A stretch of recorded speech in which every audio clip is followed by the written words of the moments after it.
Pinapayagan na sa Taguig City at Pateros ang paggamit sa weather advisory ng Pag-asa bilang excuse sakaling hindi makapasok ang mga estudyante dahil sa masamang panahon. Pinayuhan din ng mga guro na iwasang magbigay ng exam kapag tuloy-tuloy ang ulan. Balita hatid ni Cedric Castillo. Wala pang 2 buwan mula nang magsimula ang pasukan, 4 na araw agad ang natapyas dahil sa kanselasyon ng klase. Ang grade 1 na si Elmer, walang magawa kundi maghintay na humupa ang baha sa kanilang lugar. Yun nga lang. Yung mga pagtuturo ng guro, hindi na nila makakalimutan na nila kaagad.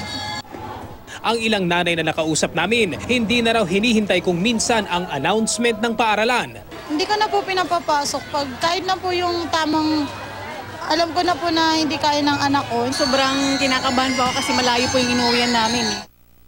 Alinsunod sa isang memorandum na inilabas ng Department of Education Division Office ng Taguig City at Pateros, ipapaubaya na sa mga magulang ng elementary at secondary students ang pagpapasya kung papapasukin pa ang mga mag-aaral kung masama ang timpla ng panahon. Ang desisyon po nila na wag papasukin ng kanilang mga anak ay sinusuportahan namin.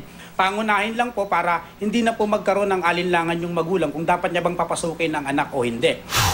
8 ng Hulyo nang ipatupad ang memorandum sa 46 na mga paaralan sa Taguig at Pateros. Ang gabay ng mga magulang sa pagpapasya na basehan naman ng paaralan para tanggapin ang excuse ng mag-aaral, advisory ng Pag-asa. Ang basihan po namin, unang-una kapag meron pong moderate to heavy rains advisory.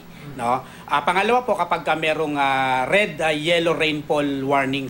Pero pag-aalala ng isang nanay. Kasi mamaya may exam. Mamaya hindi makapasok yung anak ko, mag-i-exam pala yung iba.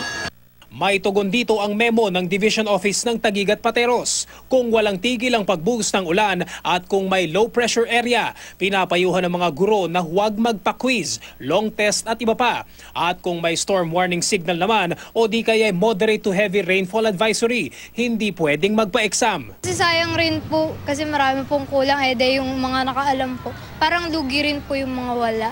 Mas mahabang oras yung mga students para makapaghanda sa exam. Kalakip ng memorandum ang isang sample excuse letter. Sakali mang matuloy pa rin ang exam sa kabila ng weather advisory ng Pag-asa, kailangang bigyan ng guro ng special o make-up exam ang estudyante. Ang inuutos po namin sa aming mga teachers at sa aming mga school officials, reviewin yung nahuling subject, no? Para naman po yung bata na pinili ng magulang na wag papasukin, hindi naman po siya maiwan sa lesson for the day. Sa isang text message, sinabi ng head office ng DepEd na may kapangyarihan ang division offices na magpatupad ng mga regulasyon na alinsunod sa pangkalahatang programa ng DepEd. Cedric Castillo, GMA News.